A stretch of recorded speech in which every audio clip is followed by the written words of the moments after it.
Issue of share capital के अंदर अब अपन सीखेंगे जनरल एंट्रीज, किस प्रकार से शेयर की जनरल एंट्रीज की जाती है। तो सबसे पहले शेयर होल्डर्स क्या करेंगे, कंपनी में एप्लीकेशन के रूप में कुछ टोकन अमाउंट देंगे। तो अपन एंट्री क्या करेंगे, first entry bank account debit to equity share application. तो अपन को कंपनी के एंगल से सारी चीजें सोचनी है। तो कंपनी के पास में क्या है, चेक है, तो कंपनी लिखेगी बैंक अकाउंट डेबिट, कम से कम अपन डेबिट करते हैं इसलिए डेबिट, और किसके कारण है, एप्लीकेशन के कारण, तो अपने लिख दिया टू इक्विटी शेयर एप्लीकेशन। अब जो रुपया मेरे पास में मिल गया उसके बेसिस के ऊपर मैं क्या करूंगा, शेयर होल्डर्स को अलॉट करूंगा।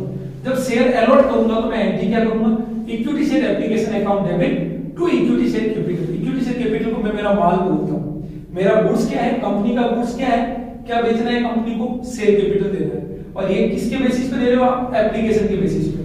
तो जितनी एप्लीकेशन का रुपया आपको मिला उसके बेसिस पे जब आपने उसे शेयर दिया तो आप एंट्री क्या करोगे, equity share application account debit to equity share capital.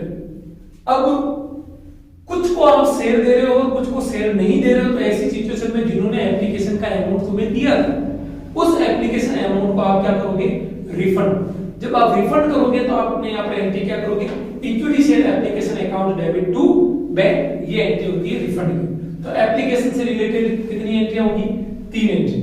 First entry bank account debit to application, application का रुपया मिलने पर एप्लीकेशन के बेसिस पे शेयर देने की एंट्री होती है, equity share application account debit to share capital. और यदि आप शेयर नहीं दे रहे हो और एप्लीकेशन का रुपया यदि आप रिफंड कर रहे हो तो ऐसी सिचुएशन में आप एंट्री करोगे equity share application account debit to bank.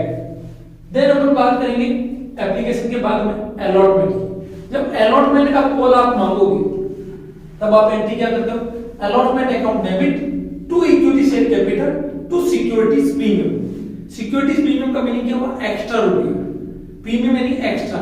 तो ये मेरे लिए क्या कहलाता है, प्रॉफिट। प्रॉफिट को मुझे क्या करना पड़ता है, क्रेडिट, इसलिए मैं क्या करूंगा, सिक्योरिटीज प्रीमियम को क्रेडिट। तो जैसे ही मैं अलॉटमेंट का कॉल करूंगा, अलॉटमेंट का कॉल करते ही मैं उसको मेरा माल दे दूंगा। मेरे माल का नाम क्या है, शेयर कैपिटल। तो मैं शेयर कैपिटल दे दूंगा तो मैं एंट्री करूंगा allotment account debit to equity share capital और टू सिक्योरिटीज प्रीमियम।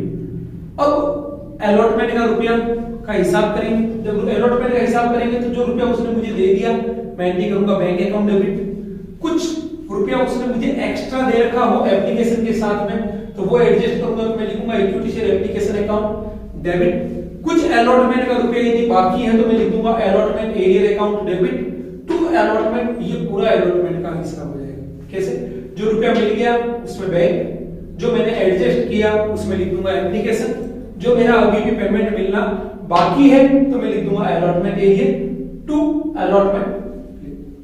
अब उसके बाद में अलॉटमेंट के बाद में कंपनी मांगती है क्या है, फर्स्ट कॉल। जब कंपनी फर्स्ट कॉल का कॉल करेगी तो ऐसी सिचुएशन में कंपनी क्या करेगी, first call account debit to equity share capital.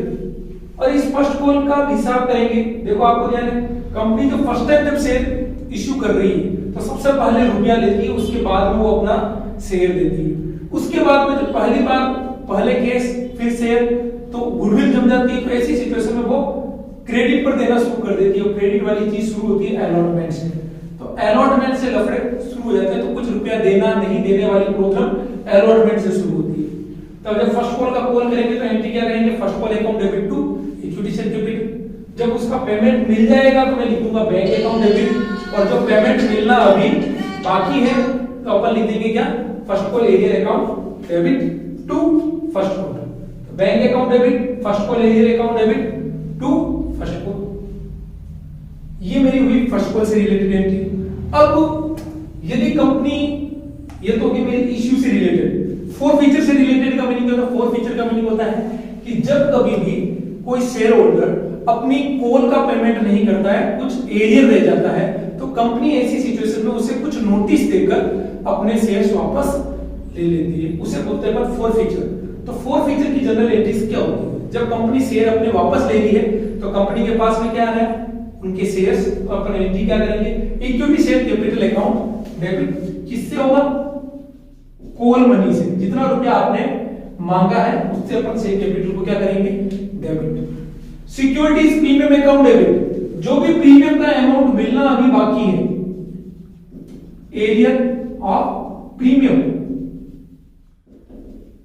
Premium का जो भी एरियर मिलना बाकी है उसको अपन करेंगे डेबिट। सिक्योरिटीज प्रीमियम जो मिलना बाकी है अब जब अपन ने शेयर ले लिया तो अब कुछ एरियर रहा ही नहीं, अब उनसे कुछ एरियर रहना ही नहीं, तो जहां पर भी अपन ने अलॉटमेंट एरियर को डेबिट किया था उसको अपन को क्या करना पड़ेगा, रिवर्स। तो डेबिट को रिवर्स करूंगा तो क्या करूंगा, क्रेडिट। तो मैंने लिख दिया टू अलॉटमेंट एरियर।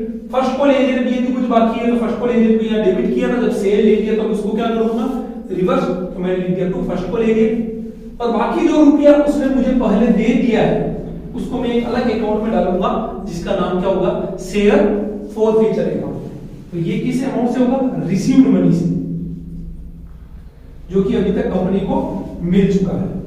ठीक। अब यदि अपन बात करते हैं, ये तो होगी मेरी फॉरफीचर से रिलेटेड।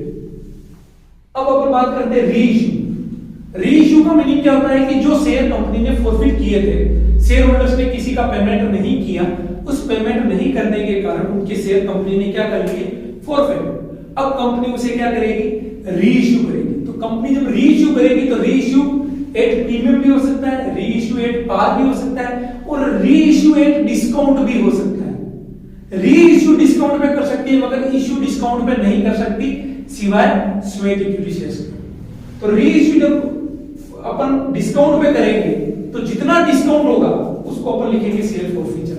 तो रीइश्यू करने की एंट्री क्या करेंगे, बैंक अकाउंट डेबिट जो मिल गया, जो डिस्काउंट दे रहे हो उसकी जगह लिखोगे शेयर फॉरफीचर अकाउंट डेबिट, और जो माल गया to equity share capital. Reissue at discount पे तो ये एंट्री। अब यदि रीइश्यू एट प्रीमियम कर रहे हो तो आप एंट्री क्या करोगे, bank account debit to equity share capital to securities premium. अब लास्ट एंट्री जो होती है शेयर में वो होती है share forfeiture account debit to capitalism. जैसा कि अपन ने जो फर्स्ट एग्जांपल दिया था बुलेट वाले केस के अंदर, जो सेकंड हैंड बुलेट को अपन ने 1.5 लाख रुपए में बेचा था, 2 लाख की बुलेट को कितने में बेचा था, 1,50,000 में। तो 50,000 का मुझे लॉस हुआ था, उस लॉस को मैंने उसी बुलेट से जो 1 लाख रुपया पहले मुझे मिला था उससे मैंने क्या किया था, कंपनसेट किया था। तो अल्टीमेटली जो 50,000 रुपया मेरे पास बचा था उसे मैंने बोला था कैपिटलिज्म। एग्जैक्टली सेम यही चीज है कि इस शेयर को जो मैंने फॉरफिट किया था तो जो अमाउंट मुझे मिला था उसको मैंने एक सेपरेट अकाउंट में डाला था जिसका नाम था शेयर फॉरफिचर। इस फॉरफिचर में से जितना लॉस हुआ उसको मैं एडजस्ट कर लूंगा और रिमेनिंग या अनयूज्ड शेयर फॉरफिचर अकाउंट को मैं एक सेपरेट अकाउंट में शिफ्ट करूंगा जिसका नाम क्या होगा, कैपिटलिज्म। इसे बोलते हैं कैपिटल प्रॉफिट। तो अपन एंट्री क्या करेंगे, share forfeiture account debit to capitalism. तो ये मेरी इश्यू, रीइश्यू एंड फॉरफिचर से रिलेटेड जनरल एंट्रीज है।